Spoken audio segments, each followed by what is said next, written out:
আসসালামু আলাইকুম international news বাংলায় আপনাদের স্বাগতম। শুরুতে থাকছে শিরোনাম। অভিবাসন নীতিতে ট্রাম্পের জনপ্রিয়তায় ধস। চীনা ব্যবসায়ীর সঙ্গে গোপন বৈঠক পদ হারালেন পেরুর প্রেসিডেন্ট। কারাগারে ইমরানের দৃষ্টি সমস্যায় উদ্বিগ্ন দুই ছেলে। যুক্তরাষ্ট্রের সঙ্গে পরমাণু চুক্তিতে ইতিবাচক অগ্রগতির দাবি ইরানের। হরমুজ প্রণালী বন্ধ করল ইরান। ডোনাল্ড ট্রাম্পের অভিবাসন নীতি নিয়ে জনসমর্থন কমে সর্বনিম্ন পর্যায়ে নেমেছে। হোয়াইট হাউসে দ্বিতীয় মেয়াদে দায়িত্ব নেওয়ার পর এটিই তার অভিবাসন নীতিতে সর্বনিম্ন জনপ্রিয়তা। রয়টার্স ইপসোসের সর্বশেষ জনমত জরিপে দেখা গেছে মাত্র ৩৮% মার্কিন নাগরিক ট্রাম্পের অভিবাসন নীতিকে সমর্থন করছেন। জানুয়ারিতে এই হার ছিল ৩৯%, অথচ দ্বিতীয় মেয়াদের শুরুতে এই সমর্থন একসময় ৫০% পৌঁছেছিল। জরিপটি আরও ইঙ্গিত দিচ্ছে অভিবাসন ইস্যুতে ট্রাম্পের শক্ত ঘাঁটি হিসেবে পরিচিত মার্কিন পুরুষ ভোটারদের মধ্যেও সমর্থন কমছে। ৪ দিনব্যাপী এই জরিপ গত সোমবার শেষ হয়। বিশ্লেষকদের মতে অভিবাসন ট্রাম্প প্রশাসনের অন্যতম প্রধান অগ্রাধিকার হলেও কঠোর নীতির কারণে জনমনে বিরূপ প্রতিক্রিয়া বাড়ছে। হোসে হেরি ক্ষমতা গ্রহণের মাত্র ৪ মাসের মাথায় কংগ্রেসের অভিশংসনে পদ হারিয়েছেন। একজন চীনা ব্যবসায়ীর সঙ্গে গোপন বৈঠক সংক্রান্ত কেলেঙ্কারিতে জড়িয়ে তাকে অপসারণ করা হয়।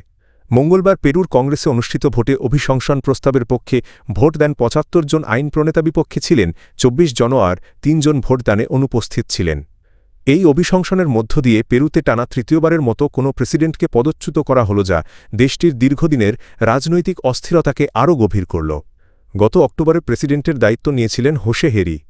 অভিযোগের কেন্দ্রে রয়েছে তথাকথিত চিফাগেট কেলেঙ্কারি। গত মাসে ছড়িয়ে পড়া এক ভিডিওতে দেখা যায় গভীর রাতে একটি চীনা রেস্তোরাঁয় গিয়ে তিনি চীনা ব্যবসায়ী জিহুয়া ইয়াং এর সঙ্গে বৈঠক করেন।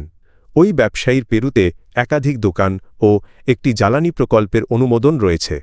তবে এই বৈঠকের বিষয়ে সরকারিভাবে কোনো তথ্য প্রকাশ করা হয়নি। সংবিধান অনুযায়ী এমন পরিস্থিতিতে কংগ্রেসের প্রধান রাষ্ট্রপতির দায়িত্ব নেওয়ার কথা থাকলেও বর্তমান স্পিকার ফার্নান্দো রসপিগলিওসি দায়িত্ব নিতে অস্বীকৃতি জানিয়েছেন। ফলে আজ কংগ্রেস নতুন একজন প্রধান নির্বাচন করবে, যিনি একই সঙ্গে পেরুর নতুন ও ৮ম প্রেসিডেন্ট হবেন। ইমরান খান এর শারীরিক অবস্থার অবনতি নিয়ে উদ্বেগ প্রকাশ করেছেন তার দুই ছেলে। বাবার সঙ্গে দেখা করার অনুমতি দিতে পাকিস্তান কর্তৃপক্ষের প্রতি আহ্বান জানিয়েছেন তারা।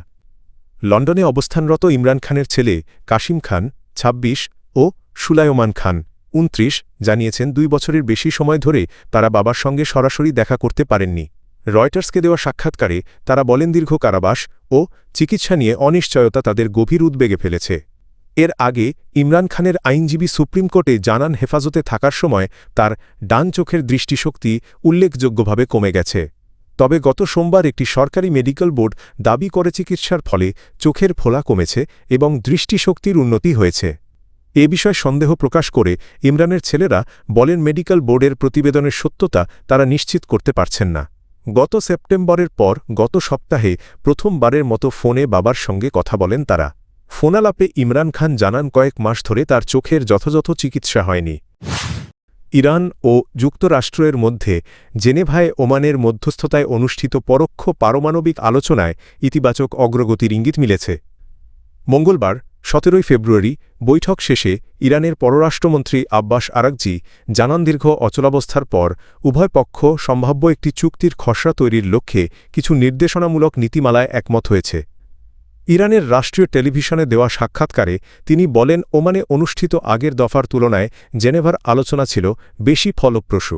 তার ভাষায় শিগগিরই খসড়া বিনিময়ের মাধ্যমে তৃতীয় দফার আলোচনার তারিখ নির্ধারণ করা হতে পারে।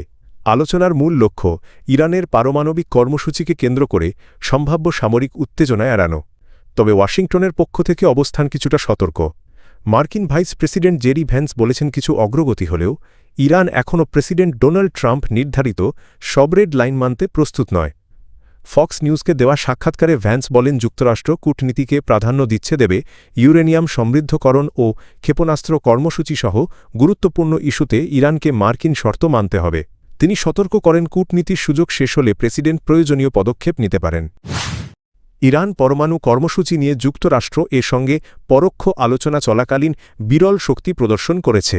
কৌশলগতভাবে গুরুত্বপূর্ণ হরমুজ প্রণালী সাময়িকভাবে বন্ধ রাখার ঘোষণা দেয় তেহরান। মঙ্গলবার ১৭ ফেব্রুয়ারি জেনেভায় ওমানের দূতের বাসভবনে ইরান যুক্তরাষ্ট্র প্রতিনিধিদের আলোচনা শুরুর সময়ই এ ঘোষণা আসে। ইরানের রাষ্ট্রীয় গণমাধ্যম জানায় সামরিক মহড়া ও নৌ নিরাপত্তার স্বার্থে কয়েক ঘণ্টার জন্য প্রণালীটি বন্ধ রাখা হয়। এ সময় ইরানের বিপ্লবী গার্ড বাহিনী লাইভ ক্ষেপণাস্ত্র নিক্ষেপ করে। বিশ্বের প্রায় ২০% তেল পরিবহন এই সংকীর্ণ জলপথ দিয়ে হয়ে থাকে। বিশ্লেষকদের মতে ১৯৮০ দশকের পর এই প্রথম ইরান আন্তর্জাতিকভাবে গুরুত্বপূর্ণ এ নৌপথ বন্ধ রাখার ঘোষণা দিল। এ প্রেক্ষাপটে ইরানের সর্বোচ্চ নেতা আয়াতুল্লাহ আলী খামেনি যুক্তরাষ্ট্রকে সতর্ক করে বলেন, বড় নৌবহরের চেয়েও ভয়ঙ্কর হতে পারে এমন অস্ত্র যা যুদ্ধজাহাজ ডুবিয়ে দিতে সক্ষম। তবে সামরিক কড়াকড়ির মধ্যেও কূটনীতির সুর বজায় রেখেছেন ইরানের পররাষ্ট্রমন্ত্রী আব্বাস আরাগচি।